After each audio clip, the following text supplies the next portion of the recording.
Hello. This is a test, mate. Okay. Testing. Alright. Talk about lenses today. 400 mm. And my glasses. Stop it.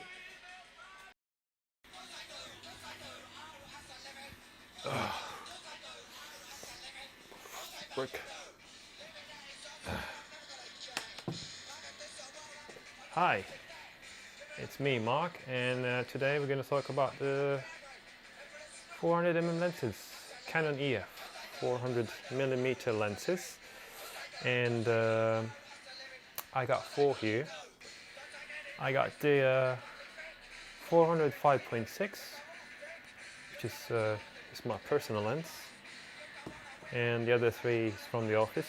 So here's a 100 to 400, and then here's the 200 to 400 f4, and then we have the 400 2.8 version 2, the IS. So basically I'm just going to give you a review on how these lenses perform and which one you'd probably need. And we recently finished the Beijing Open, so I'm based here in China, by the way, in Beijing, and I just finished shooting tennis for EPA, and I did use all these lenses on different match days with different cameras, and so I'm going to give you a review and show you some output as well. So first, let me start off with the 400 mm 5.6. This is a very old lens. This was released back in 1998, and this is the cheapest out of all the four, and it weighs about 1.3 kilograms, so pretty light, but it doesn't have IS, image stabilization. But if you use it on the modern cameras, the ones with IBIS, then it'll be pretty good. So I used this on different cameras when I was shooting the tennis. So I tried it on the 1DX Mark II, on R5, and a 1D Mark IV. I have a personal camera here. It's a very old camera, so it works fine. And all I can say is that it's still a very good lens. Now, if you're on a tight budget and you're shooting sports mostly in daylight, this is a very, very good lens for you. It's, a lot of wildbird photographers use this as well because it's light, although it's a bit longer than the 100 to 400. And by the way, this extends. The hood is built in, so it kind of like gets longer. The hood is like twist and pull, okay? But it doesn't extend the range, no, it's just the hood, okay? And so yeah, I bought this already with this kind of like protective coating, and just like to keep it on, so for protection, I guess. So yeah, I'm going to show you some images later, and this cost me, I bought it in Chinese RMB, so you could search online, but this cost me, I think, 3,300 RMB, which in pesos would be around, what, 35 to 40,000 pesos, and in dollars, I don't know, it's less than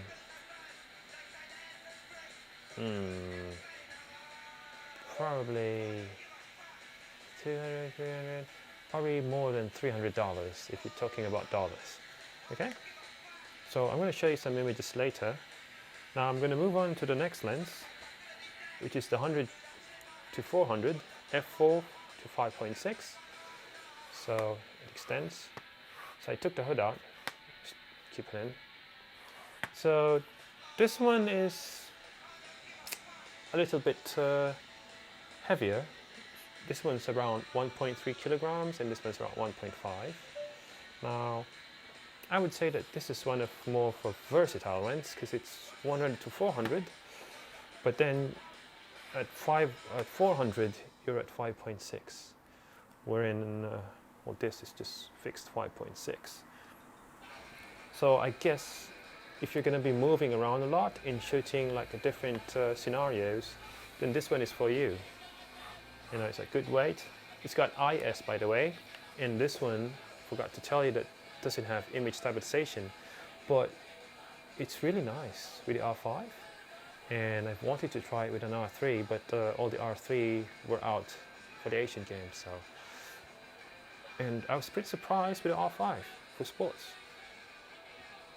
tennis, and I've used it for football too. So back to 100 to 400. Now, some say that it's not really, you know, it says 100 to 400, but if you shoot at 400, you're missing about 10 to 20 millimeters. And I did do a comparison with these two lenses, shot at 400 mm, and this one does come a little bit tad short, maybe 10 to 20 millimeters. And sharpness, this one edges out the 100 to 400, but just a few, not too much. But in terms of contrast and color, the 100 to 400 is a lot better. Not super better, but yeah, a bit better. Well, this was made more recently, and this is like a 1998 lens, so 20 plus years ago. But they're both good, no? Whichever you pick. Yeah. Now let's go into the big super telephoto lenses, but still 400 millimeter. So we got this one, the 200 to 400 f4, released back in I think it was 2013 or 2014, and this is a beauty. It's quite heavy, not too heavy, but it's around 3.5 kilograms. So it's a fixed length. It's got a hood, I just took it out. And it's also got a built-in extender, which you can just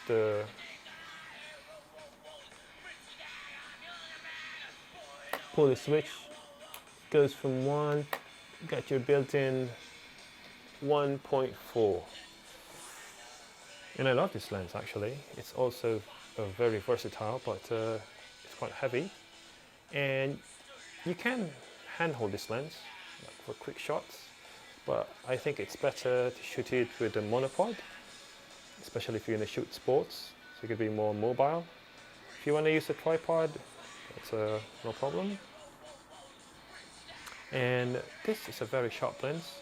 From 200 to 400 at f4, you get a very, very sharp lens. I'm going to show you some images later taken with this lens, and I've used this lens for quite a while, and it's fantastic. It's amazing. It's quite pricey. And well, what can I say?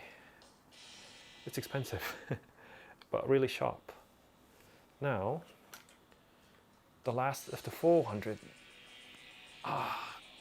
The big old 2.8 400 IS version 2.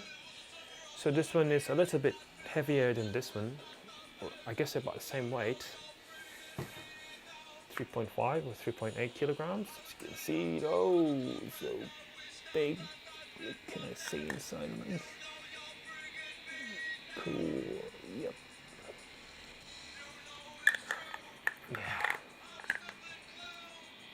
It's a big beauty. It's a big beast. And out of all these lenses, I would have to say that this will be the sharpest and the most expensive, and it's a 2.8. Now, of course, the disadvantage of this one is that you're a fixed focal length, you're at 400 millimeters. So if a player approaches you or does something really close to you, you'd have to be quick with switching with your other body with another lens. While then with the 200 to 400, let's say the players finish the match, it's about to celebrate, it's going to go to his coach or go to the crowd or something. If he goes near you, you can zoom out to about 200mm, which is not super wide, but at least it gives you enough time to get some images with the player probably celebrating or doing something, you know. And then you can switch to your other body with a wide lens. Same thing with the 100 to 400. So for 400, you can zoom back to 100. So again, this is versatile. But when it comes to light, if let's say you're shooting at a venue wherein the lighting sucks, then of course the 2.8 is the way to go. But with the modern cameras, like the R5, R6, R6 Mark II, the R3, the F4 is not too bad. Shooting at ISO 6400 or 10,000 is pretty clean these days, so yeah. So what is my advice if you're gonna get a lens? Well, it comes down to your budget. Well, if you have the money, personally, I go get this one, 200 to 400. You got a good range. 200 to 400. You got your built-in extender, and it's not too heavy. You can hand hold it for quite a bit. And yeah, this is just my personal choice. But if you can wait a little bit more, Canon is releasing a 100 to 500 f4, I think. So I wonder how much that is going to be quite expensive for sure.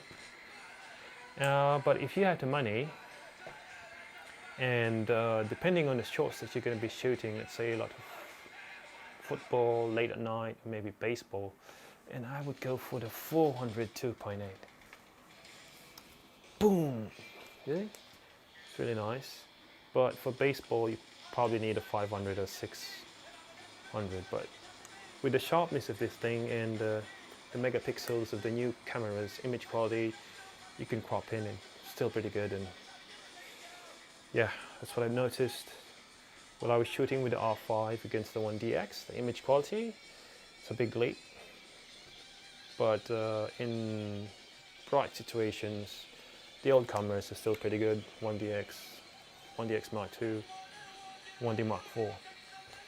Now, if you're on a budget and you're probably going to be shooting, let's say, motorsports, I don't know, like maybe F1 or MotoGP or motorcycles, I would go with 100 to 400. Since you're mostly the racing is taking a day, sometimes at night, and you're going to do panning shots anyway. So this is versatile. You can go 100 to 400. But again, it's just my opinion. If you want to use the 400 or 200, 400, then go. Now, if you're in a really tight budget, then I would really suggest this one.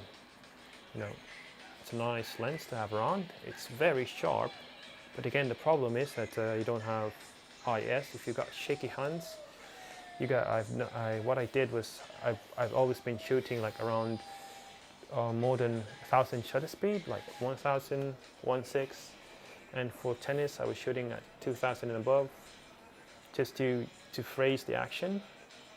And if you get some if you're shooting at like daytime to midday time, as long as the light is out, this is a very sharp lens. And I'm going to show you images later on and see if you can tell the difference between these 4 lenses.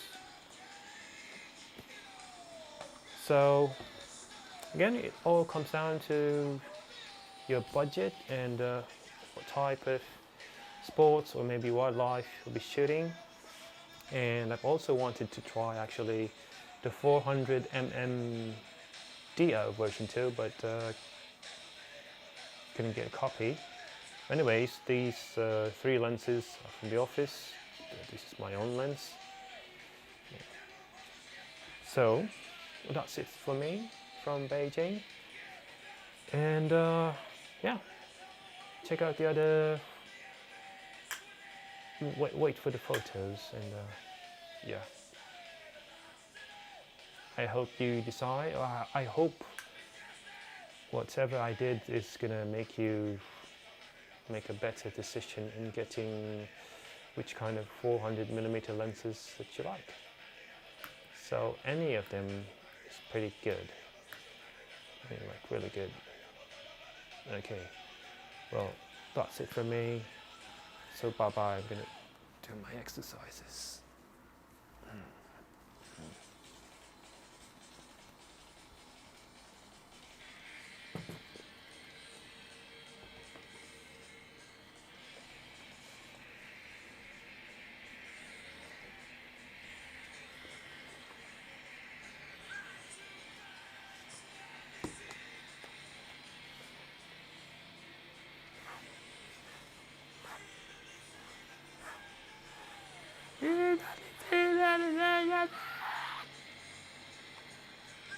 You hear the music?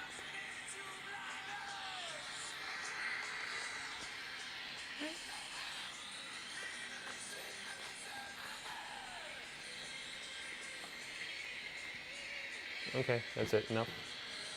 I'm gonna bring back the lenses to the office.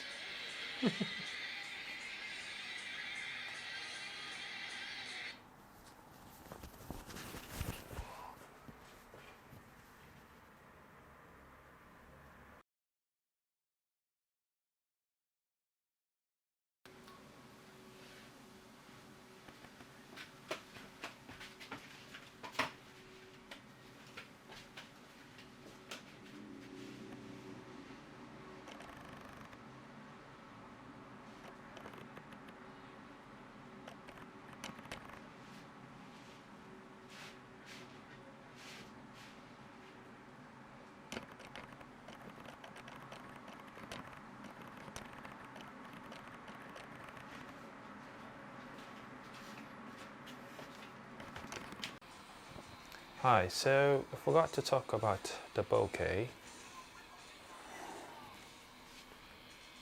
Okay. So, how do these lenses fare with the bokeh? Well, the 400 5.6 blurs out your images pretty well. Of course, there's a certain distance for that, but it is 5.6.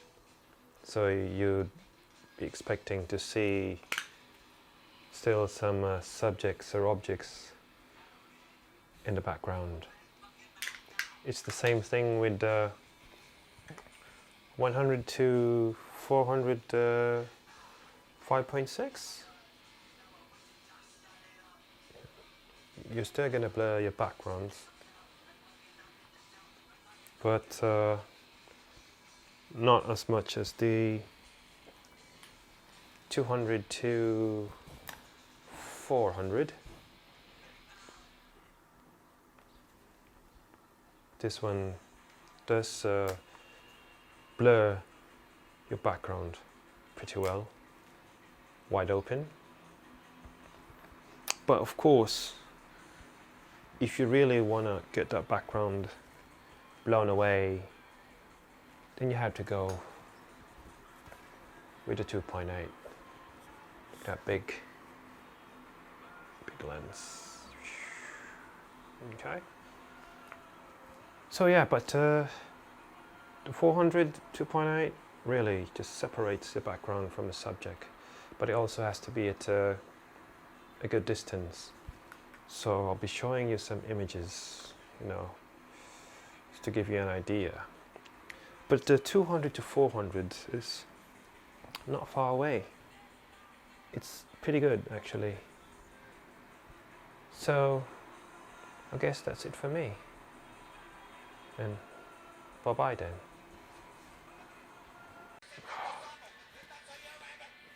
Hello, that's Mike.